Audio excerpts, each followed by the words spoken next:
ಈ ಕೇಕನ್ನು ಗ್ಯಾಸ್ ಮೇಲೆ ಹಾಗೂ ಓವನ್ನಲ್ಲಿ ಮಾಡೋದನ್ನು ತೋರಿಸ್ಕೊಡ್ತೀನಿ. ಈ ದಿನ ನಾನು ರಾಗಿ, ಆಲ್ಮಂಡ್ ಮತ್ತು ಬನಾನಾ ಯೂಸ್ ಮಾಡಿಕೊಂಡು ಒಂದು ಟೀ ಕೇಕ್ ಮಾಡ್ತಾ ಇದ್ದೀನಿ. ಹಾಗೆಯೇ ಬೇರೆ ಇಂಗ್ರೀಡಿಯೆಂಟ್ಸ್ ಯಾವ ಥರ ರೀಪ್ಲೇಸ್ ಮಾಡ್ಬೋದು ಅಂತಲೂ ಸಹ ಹೇಳ್ಕೊಡ್ತೀನಿ. ಬನ್ನಿ ನೋಡೋಣ. Welcome to my channel Tara on point. ಇಲ್ಲಿ 2 ಬೇಕಿಂಗ್ ಟಿನ್ಸನ್ನು ರೆಡಿ ಮಾಡ್ಕೊಳ್ತಾ ಇದ್ದೀನಿ. ಓವನ್ನಲ್ಲಿ ಮತ್ತು ಗ್ಯಾಸಲ್ಲಿ ಬೇರೆ ಬೇರೆ ಬೇಕ್ ಮಾಡ್ಕೊಳ್ಳೋದಕ್ಕೆ ಅಂತ ನಾನು ಬ್ಯಾಟರನ್ನು ಸಹ 2 ಡಿವೈಡ್ ಮಾಡ್ಕೊಳ್ತೀನಿ.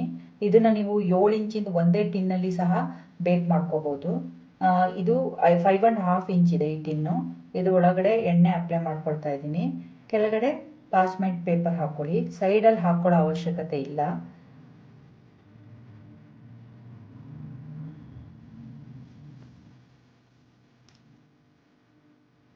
ಇನ್ನೊಂದು 5x5 ಇಂಚಿನ ಟಿನ್ ತೊಗೊಂಡಿದ್ದೀನಿ. ಇದನ್ನು ಸಹ ರೆಡಿ ಮಾಡ್ಕೊಳ್ಳೋಣ. ಕೇಕ್ ಇಂಗ್ರೀಡಿಯೆಂಟ್ಸ್ನ ಯಾವಾಗಲೂ ವೇಯ್ ಮಾಡಿ ಹಾಕ್ಕೊಳ್ಳಿ. ಕಪ್ ಮೆಷರ್ಮೆಂಟ್ಸಲ್ಲಿ ಸರಿಯಾಗಿ ಬರಲ್ಲ. ಯಾಕೆ ಅಂತ ಒಂದು ಉದಾಹರಣೆ ತೋರಿಸ್ತೀನಿ. ನೀವು ವಿಡಿಯೋ ನೋಡಿಕೊಂಡು ಕಪ್ ಮೆಷರ್ಮೆಂಟ್ಸಲ್ಲಿ ಮಾಡ್ತೀರಾ, ನಿಮ್ಗನ್ಸುತ್ತೆ ವಿಡಿಯೋದಲ್ಲಿ ತೋರಿಸ್ದಾಗೆ ಸೇಮ್ ಫಾಲೋ ಮಾಡಿದ್ದೀನಿ ಆದರೂ ಸರಿಯಾಗಿ ಬರ್ತಾ ಇಲ್ಲ ಅಂಥೇಳಿ. ಅದು ಯಾಕೆ ಹಾಗಾಗುತ್ತೆ ಅಂತ ಹೇಳ್ಬಿಟ್ಟು ಒಂದು ಚಿಕ್ಕ ಸ್ಯಾಂಪಲ್ ತೋರಿಸ್ತೀನಿ. ಈಗ 2 ಟಿನ್ನು ರೆಡಿಯಾಗಿದೆ. ಈಗ ಕೇಕ್ಗೆ ಬೇಕಾಗಿರೋ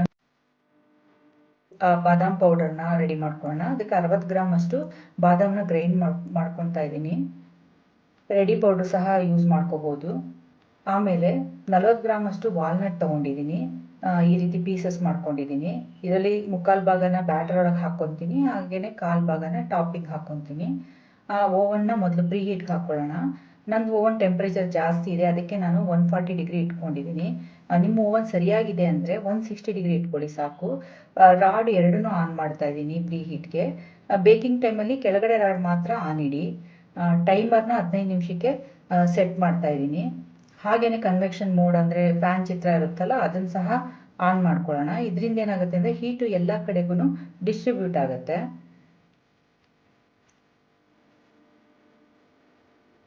ಹಾಗೆಯೇ ಗ್ಯಾಸ್ ಮೇಲೆ ಸಿಮ್ನಲ್ಲಿ ದಪ್ಪ ತಳ ಇರುವಂಥ ಪಾತ್ರೆ ಇಟ್ಕೊಳ್ಳಿ.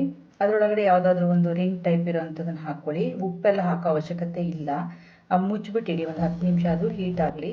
ಅಷ್ಟರೊಳಗೆ ನಾವು ಬ್ಯಾಟರ್ ರೆಡಿ ಮಾಡ್ಕೊಳ್ಳೋಣ. ಇಲ್ಲಿ ನಾನು 160 ಗ್ರಾಮ್ ಅಷ್ಟು ಕಂಡೆನ್ಸ್ ಮಿಲ್ಕ್ ತೊಗೊಂಡಿದ್ದೀನಿ. ಕಂಡೆನ್ಸ್ ಮಿಲ್ಕ್ ಬೇಡ ಅಂತಂದರೆ ಬೆಲ್ಲ ಅಥವಾ ಬ್ರೌನ್ ಶುಗರ್ ಯೂಸ್ ಮಾಡ್ಬೋದು. ಅದನ್ನು 100 ಗ್ರಾಮ್ ತೊಗೊಳ್ಳಿ. ಇದು 160 ಕಂಡೆನ್ಸ್ ಮಿಲ್ಕ್ ಇದೆ, ಅದನ್ನು 100 ಗ್ರಾಮ್ ತೊಗೊಳ್ಳಿ. ಎಣ್ಣೆನ 60 ml ಹಾಕ್ಕೊಂಡಿದ್ದೀನಿ. ಹಾಗೆಯೇ ಮಿಲ್ಕ್ನ 150 ml ತೊಗೊಂಡಿದ್ದೀನಿ. ಅದಿಷ್ಟನ್ನು ಮಿಕ್ಸ್ ಮಾಡ್ಕೊಳ್ಳಿ. ಇದು 3 ಸಹ ರೂಮ್ ಟೆಂಪ್ರೇಚರಲ್ಲೇ ಇರಬೇಕು. ನೀವು ಯಾವುದನ್ನು ಕೋಲ್ಡ್ ಆಗಿರೋಂಥದ್ದು ಹಾಕಬೇಡಿ. ಇದನ್ನು ಚೆನ್ನಾಗಿ ಮಿಕ್ಸ್ ಮಾಡ್ಕೊಳ್ಳಿ. ಎಲ್ಲನೂ ಚೆನ್ನಾಗಿ ಮಿಕ್ಸ್ ಆಗಬೇಕು. ಅದಕ್ಕೆ 1 ಟೀ ಸ್ಪೂನಷ್ಟು ವೆನಿಲಾ ಎಸೆನ್ಸ್ ಹಾಕ್ಕೊಳ್ಳಿ. ಅದನ್ನು ಸಹ ಮಿಕ್ಸ್ ಮಾಡಿ ಇಟ್ಕೊಳ್ಳಿ. ಇಲ್ಲಿ ನಮ್ಮದು ವೆಟ್ ಇಂಗ್ರೀಡಿಯೆಂಟು ರೆಡಿ ಆಯಿತು.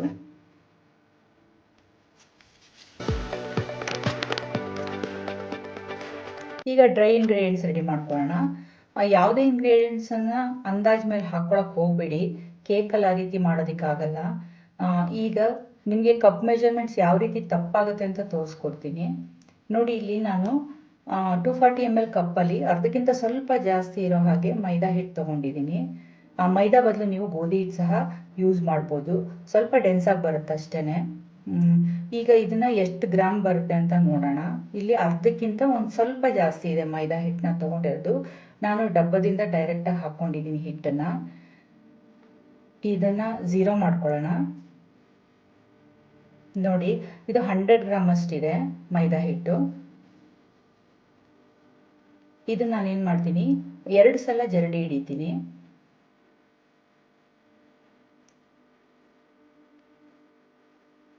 ಯಾವಾಗಲೂ ನಾನು ಕೇಕ್ ಮಾಡಬೇಕಾದ್ರೆ ಬೇಯಿ ಮಾಡಿಬಿಟ್ಟು ಯೂಸ್ ಮಾಡಿ, ಆವಾಗ ನಿಮ್ಮದು ಕೇಕು ಪರ್ಫೆಕ್ಟಾಗಿ ಬರುತ್ತೆ. ಇಲ್ಲಿ ನೋಡಿ, 2 ಸಲ ನಾನು ಅದನ್ನು ಜರಡಿ ಹಿಡಿತಾ ಇದ್ದೀನಿ. ಈ ಜರಡಿ ಹಿಡಿದಾದ್ಮೇಲೆ ನಾನು ಏನು ಮಾಡ್ತೀನಿ ಅಂದರೆ, ನಾನೇನು ಮೆಜರ್ಮೆಂಟ್ ಕಪ್ ತೊಗೊಂಡಿದ್ನಲ್ಲ ಅದೇ ಕಪ್ಪಿಗೆ ನಾನು ವಾಪಸ್ಸು ಇದನ್ನ ಜರಡಿ ಆಗಿರೋಂಥದ್ದು ಪೌಡ್ರನ್ನ ಹಾಕ್ಕೊತೀನಿ. ನೋಡೋಣ ಅದೆಷ್ಟು ಬರುತ್ತೆ ಅಂತ ಹೇಳಿ.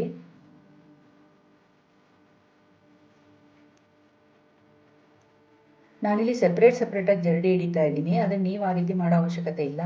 ನೀವು ಮೈದಾ, ರಾಗಿ, ಬೇಕಿಂಗ್ ಪೌಡ್ರ್, ಬೇಕಿಂಗ್ ಸೋಡಾ ಎಲ್ಲ ಒಟ್ಟಿಗೆ ಜರಡಿ ಹಿಡಿಬೋದು. ನೋಡಿ, ಇಲ್ಲಿ ಸೇಮ್ ಕಪ್ಪಿಗೆ ನಾನು ವಾಪಸ್ ಅದನ್ನು ತುಂಬ್ತಾ ಇದ್ದೀನಿ.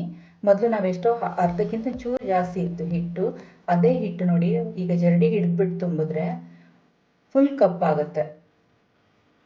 ಈ ರೀತಿ ಏನಾಗುತ್ತೆ ಅಂದರೆ, ನೀವು ಮೆಜರ್ಮೆಂಟ್ಸು ವಿಡಿಯೋದಲ್ಲಿ ಹೇಗೆ ತೋರಿಸಿರ್ತಾರೆ ನಮಗೆ ಗೊತ್ತಿರಲ್ಲ. ನೀವೇನು ಮಾಡ್ತೀರಾ, ಡಬ್ಬದಲ್ಲಿ ಒಂದ್ಸಲ ಒತ್ತಿ ತುಂಬಿಟ್ಟಿರ್ತೀವಿ, ಅದನ್ನು ಹಾಕ್ಕೊಂಡ್ರೆ ಒಂದು ವೇಯ್ ಬರುತ್ತೆ. ಈ ರೀತಿ ಜರಡಿ ಹಿಡಿದ್ಬಿಟ್ಟು ಹಾಕಿದ್ರೇ ಬೇರೆ ರೀತಿ ಬರುತ್ತೆ. ಹಾಗಾಗಿ ಏನಾಗುತ್ತೆ, ನಿಮ್ಮ ಮೆಜರ್ಮೆಂಟ್ಸ್ ತಪ್ಪು ಹೋಗುತ್ತೆ. ಈ ವೇಯಿಂಗ್ ಸ್ಕೇಲ್ ಏನು ತುಂಬ ದುಡ್ಡಿರಲ್ಲ, ಒಂದು 250 ರುಪೀಸ್ಗೆಲ್ಲ ಸಿಗುತ್ತೆ ಮಾರ್ಕೆಟಲ್ಲಿ. ನೋಡಿ, ಇನ್ನೂ ಒಂದು ವೇಯಿಂಗ್ ಸ್ಕೇಲ್ ತೋರಿಸ್ತೀನಿ. ಅದರಲ್ಲಿ ನಿಮಗೆ 250 300 ರೂಪಾಯಿ ಸಿಗುತ್ತೆ, ಕಿಚನ್ ಸ್ಕೇಲ್ ಅಂತ ಹೇಳಿಬಿಟ್ಟು. ಇದನ್ನು ಇವನ್ ನೀವು ಕಿಚನ್ಗೆ ಸಹ ಯೂಸ್ ಮಾಡ್ಕೊಬೋದು. ನೋಡಿ, ಇಲ್ಲಿ ತೋರಿಸಿದ್ದೀನಲ್ಲ, ಇವೆಲ್ಲ 250 ರೂಪಾಯಿ 300 ರೂಪಾಯಿಗೆಲ್ಲ ಸಿಗುತ್ತೆ. ಈಗ ರಾಗಿ ಹಿಟ್ಟು ಮೆಜರ್ ಮಾಡ್ಕೊಳ್ಳೋಣ. ರಾಗಿ ಹಿಟ್ಟನ್ನ 50 ಗ್ರಾಮ್ ತೊಗೊಂಡಿದ್ದೀನಿ. ಅಂದರೆ ಮೈದಾ ಅಥವಾ ಗೋಧಿನ 100 ಗ್ರಾಮು, ಅದಕ್ಕೆ 50 ಗ್ರಾಮಷ್ಟು ರಾಗಿ ಹಿಟ್ಟು, 60 ಗ್ರಾಮಷ್ಟು ಆಲ್ಮಂಡ್ ಫ್ಲವರ್ ಬೇಕು ಈ ಕೇಕ್ ರೆಸಿಪಿಗೆ. ಈಗ ಈ ರಾಗಿ ಹಿಟ್ಟನ್ನು ಸಹ ಸೆಪ್ರೇಟಾಗಿ ಜರಡಿ ಹಿಡಿತಾ ಇದ್ದೀನಿ, ಯಾಕೆಂದರೆ ಮೈದಾ ಹಿಟ್ಟು ಆಲ್ರೆಡಿ ಜರಡಿ ಮಾಡಿರೋದ್ರಿಂದ ರಾಗಿ ಹಿಟ್ಟನ್ನು ಸೆಪ್ರೇಟಾಗಿ ಜರಡಿ ಹಿಡಿತಾ ಇದ್ದೀನಿ. ನಾನು ಹೇಳಿದಾಗೇ ನೀವು ಮೈದಾ ಮತ್ತು ರಾಗಿನ ಒಟ್ಟಿಗೆ ಜರಡಿ ಹಿಡಿಬೋದು. ಆದರೆ ಆಲ್ಮಂಡ್ ಫ್ಲೋರನ್ನ ಜರಡಿ ಹಿಡಿಯೋಕ್ಕೆ ಹೋಗಬೇಡಿ, ಅದೊಂದು ಸ್ವಲ್ಪ ಮುದ್ದೆ ಮುದ್ದೆ ಥರ ಇರುತ್ತೆ. ನೋಡಿ, ಇದರೊಳಗೆ ನಾನು ಆಲ್ಮಂಡ್ ಫ್ಲೋರು ಒಂದು ಅರ್ಧ ಕಪ್ಪಷ್ಟು ಬಂದಿದೆ, 60 ಗ್ರಾಮು. ಇದನ್ನು ಹಾಕ್ಕೊತಾ ಇದ್ದೀನಿ. ಆಮೇಲೆ ಇದನ್ನು ಜರಡಿ ಹಿಡಿಯೋಕ್ಕೆ ಹೋಗಬೇಡಿ, ಜರಡಿ ಹಿಡ್ದಿರೋ ಅಂಥ ರಾಗಿ ಹಿಟ್ಟನ್ನ ಹಾಕ್ಕೊಂಡಿದ್ದೀನಿ. ಆಮೇಲೆ ನಾನು ಬೇಕಿಂಗ್ ಪೌಡರ್, ಬೇಕಿಂಗ್ ಸೋಡಾ ಎಲ್ಲ ಜರಡಿ ಹಿಡ್ದಿಲ್ಲ. ಈಗ ಮತ್ತೆ ಅದನ್ನು ಸಹ ಜರಡಿ ಒಳಗಡೆ ಹಾಕ್ಕೊತಾ ಇದ್ದೀನಿ. ಇಲ್ಲಿ 3/4 ಟೀ ಸ್ಪೂನಷ್ಟು ಬೇಕಿಂಗ್ ಪೌಡರ್ ತೊಗೊಂಡಿದ್ದೀನಿ, ಅಂದರೆ ಅರ್ಧ, ಅದಾದಮೇಲೆ 1/4 ಟೀ ಸ್ಪೂನ್ ಹಾಕ್ಕೊಂಡಿದ್ದೀನಿ. ಆಮೇಲೆ ಅರ್ಧ ಟೀ ಸ್ಪೂನಷ್ಟು ಬೇಕಿಂಗ್ ಸೋಡಾ, ಅಂದರೆ ಅಡುಗೆ ಸೋಡಾ ಅಂತ ಹೇಳ್ತೀವಲ್ಲ, ಅದನ್ನು ತೊಗೊಂಡಿದ್ದೀನಿ. ಇದಾದಮೇಲೆ ಅರ್ಧ ಟೀ ಸ್ಪೂನಷ್ಟು ಉಪ್ಪು ಹಾಕಬೇಕಿತ್ತು, ನಾನು ಮರ್ತಿದ್ದೀನಿ, ಅದಾದಮೇಲೆ ಆ್ಯಡ್ ಮಾಡ್ಕೊಂಡಿದ್ದೀನಿ. ಇದರೊಳಗೆ ಏನಾದ್ರು ಗಂಟಿದ್ರೆ ಅದನ್ನು ಹೊಡೆದ್ಬಿಟ್ಟು ಜರಡಿ ಹಿಡೀರಿ.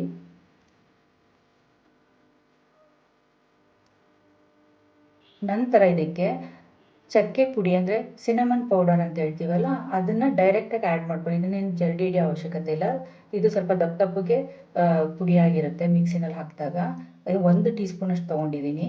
ಇದು ತುಂಬ ಚೆನ್ನಾಗಿ ಫ್ಲೇವರ್ ಕೊಡುತ್ತೆ ನಿಮ್ಮ ಕೇಕು. ಆಮೇಲೆ ನೋಡಿ, ಈಗ ಉಪ್ಪನ್ನ ಹಾಕಿದ್ದೀನಿ ಅರ್ಧ ಟೀ ಸ್ಪೂನಷ್ಟು. ಇದಿಷ್ಟನ್ನು ಕ್ಲೀನಾಗಿ ಮಿಕ್ಸ್ ಮಾಡ್ಕೊಳ್ಳಿ.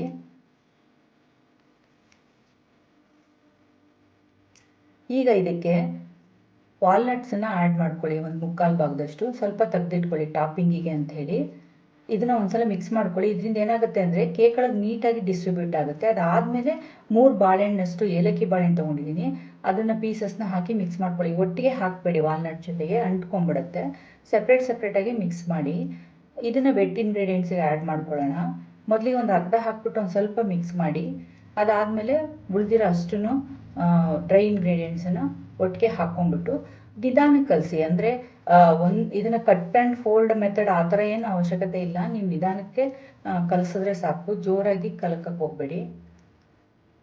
ಅದು ನೀಟಾಗಿ ಕರೆಕ್ಟಾಗಿ ಮಿಕ್ಸ್ ಆಗಬೇಕು, ಯಾಕೆಂದರೆ ಇಲ್ಲಿ ಆಲ್ಮಂಡ್ ಫ್ಲೋರ್ ಎಲ್ಲ ಸ್ವಲ್ಪ ಉಂಡೆ ಉಂಡೆ ಥರ ಇರುತ್ತಲ್ಲ, ನೀಟಾಗಿ ಮಿಕ್ಸ್ ಆಗೋ ತನಕ ಕಲಸಿದ್ರೆ ಸಾಕು. ಅದು ವೆಟ್ ಇಂಗ್ರೀಡಿಯೆಂಟ್ಸ್ ಜೊತೆ ಸೇರ್ತಿದ್ದಂಗೆ ಆಲ್ಮಂಡ್ ಎಲ್ಲ ನೀಟಾಗಿ ಡಿಸ್ಟ್ರಿಬ್ಯೂಟ್ ಆಗುತ್ತೆ. ಸೊ ನೀವು ಅದನ್ನು ನೀಟಾಗಿ ಮಿಕ್ಸ್ ಮಾಡಿ ಅಷ್ಟೇನೆ, ಬಟ್ ನಿಧಾನಕ್ಕೆ ಮಾಡಿ.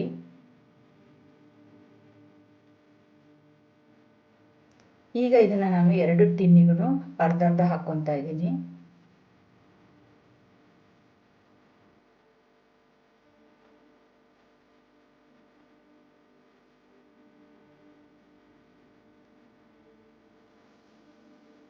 ನೀವು ಮೊದಲೇ ಹೇಳಿದಾಗೆ 7 ಇಂಚಿನ ಟಿನ್ನಿಗೆ ಒಂದೇ ಸಲ ಬೇಕ್ ಮಾಡಿ. ಇದನ್ನು ನಿಮಗೆ ತೋರ್ಸೋದಕ್ಕೋಸ್ಕರ ಈ ರೀತಿ ಮಾಡ್ತಾ ಇರೋದು.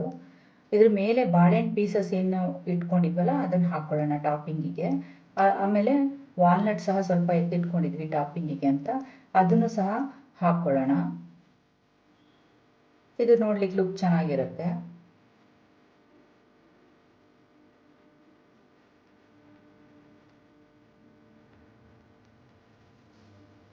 ಈಗ ಇದರಲ್ಲಿ ನಾನೇನು ಮಾಡ್ತೀನಿ, ಒಂದು ಟಿನ್ನನ್ನು ಓವನ್ ಒಳಗೆ ಇಡ್ತಾ ಇದ್ದೀನಿ, ಮಧ್ಯದ ಸೆಕ್ಷನಲ್ಲಿ ಇಡ್ತಾ ಇದ್ದೀನಿ. ಆಮೇಲೆ ಇದ್ರದ್ದು ರಾಡ್ ಕೆಳಗಡೆ ಮಾತ್ರ ಆನ್ ಇಡ್ತಾ ಇದ್ದೀನಿ, ಮತ್ತು ಒಂದು 25 ನಿಮಿಷ ಇಟ್ಟಿದ್ದೀನಿ ಟೈಮರು. ಬಟ್ ಇದು ಅರ್ಧ ಗಂಟೆಗೆ ಬೇಕಾಯ್ತು ನನಗೆ ಬೇಕಾಗಲಿಕ್ಕೆ ಅಂತೇಳಿ. ಕೆಳಗಡೆ ರಾಡ್ ಅಷ್ಟೇ ಆನ್ ಇದ್ರೆ ಸಾಕು, ಮತ್ತು ಒಂದು ಅರ್ಧ ಗಂಟೆ ಅಷ್ಟು ಟೈಮರ್ ಇಟ್ಕೊಳ್ಳಿ. ಮಧ್ಯೆ ಮಧ್ಯೆ ತೆಗಿಲಿಕ್ಕೆ ಹೋಗಬೇಡಿ ಯಾವುದೇ ಕಾರಣಕ್ಕೂ ಓವನ್ ಡೋರ್ನ. ಆಮೇಲೆ ಇದರೊಳಗಡೆ ಇನ್ನೊಂದು ಟಿನ್ ಇಟ್ಕೊಂಡಿದ್ದೀನಿ. ಇದನ್ನು ಅಷ್ಟೇ ಒಂದು 25 ನಿಮಿಷ ತನಕ ಓಪನ್ ಮಾಡೋಕ್ಕೆ ಹೋಗಲೇಬೇಡಿ. ಅಲ್ಲಿ ತನಕ ಅಂತೂ ಬೇಕೇ ಬೇಕು. ಸಿಮ್ಮಲ್ಲಿಡಿ, ಯಾವುದೇ ಕಾರಣಕ್ಕೂ ಹೈ ಫ್ಲೇಮ್ ಇಡಬೇಡಿ. ನೋಡಿ ಅರ್ಧ ಗಂಟೆ ಆದಮೇಲೆ ನೋಡಿ ಎಷ್ಟು ನೀಟಾಗಿ ಬೇಕಾಗಿದೆ ಅಂತ. ಟೂತ್ ಪಿಕ್ ಹಾಕ್ಬಿಟ್ಟು ನೋಡಿ ಒಳಗಡೆ ಇನ್ಸರ್ಟ್ ಮಾಡಿ ಅದು ಡ್ರೈ ಬಂತಂದರೆ ಬೇಕಾಗಿದೆ ಅಂತ ನೋಡಿ. ಅದು ನಂದು ಓವನಲ್ಲಿರೋದು ಸಹ ಅರ್ಧ ಗಂಟೆಗೆ ನೀಟಾಗಿ ಬೇಕಾಗಿದೆ. ಸಪೋಸ್ ಮೇಲೆ ಬೇಕಾಗಿಲ್ಲ ಅಂದರೆ ಮೇಲ್ಗಡೆ ರಾಡನ್ನು ಒಂದು 2-3 ನಿಮಿಷ ಅಷ್ಟು ಆನ್ ಮಾಡಿಬಿಡಿ. ನಾನು ಇದನ್ನು ಒಂದು ಅರ್ಧ ಗಂಟೆ ಬಿಟ್ಟು ಆಮೇಲೆ ಸೈಡ್ ಎಡ್ಜಸ್ ಎಲ್ಲ ರಿಮೂವ್ ಅಂದರೆ ಅದನ್ನು ಬಿಡಿಸ್ಕೊತಾ ಇದ್ದೀನಿ. ಇದಿನ್ನೂ ಸ್ವಲ್ಪ ಬಿಸಿನೇ ಇದೆ, ಆದರೆ ಸ್ವಲ್ಪ ಫುಲ್ಲು ತಣ್ಣಗಾಗೋ ತನಕ ತೆಗಿಲಿಕ್ಕೆ ಹೋಗಬೇಡಿ. ನೋಡಿ ಇಲ್ಲಿ ಎಷ್ಟು ಚೆನ್ನಾಗಿ ಬೆಂದಿದೆ ಅಂತ. ಇದು ಬಂದ್ಬಿಟ್ಟು ಓವನಲ್ಲಿ ಬೇಕ್ ಮಾಡಿರೋದು. ಇದನ್ನು ಸಹ ಚೆನ್ನಾಗಿ ಬಂದಿದೆ ನೋಡಿ. ತೋರಿಸ್ತೀನಿ ಟೆಕ್ಸ್ಚರ್ ಎಲ್ಲ ಎಷ್ಟು ಚೆನ್ನಾಗಿದೆ ಅಂಥೇಳಿ. ಈ ಎರಡೂ ಒಂದೇ ರೀತಿ ಬೇಕಾಗಿದೆ.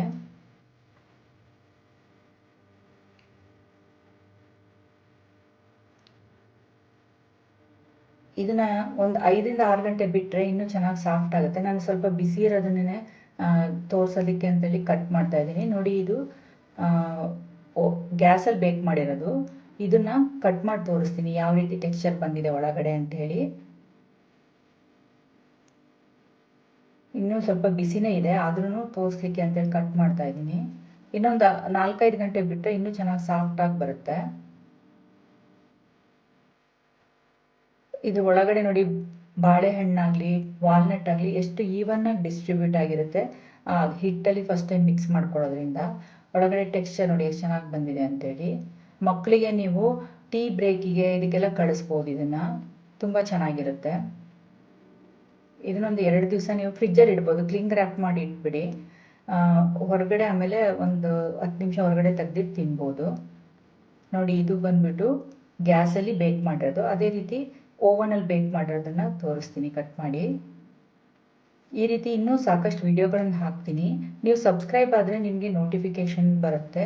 ಆವಾಗ ಯಾವುದೂ ವಿಡಿಯೋಗಳು ಮಿಸ್ ಆಗೋದಿಲ್ಲ. ಇದು ಒಳಗಡೆ ನೋಡಿ ಹೇಗೆ ಬಂದಿದೆ ಟೆಕ್ಸ್ಚರು ಅಂತ ಹೇಳಿಬಿಟ್ಟು.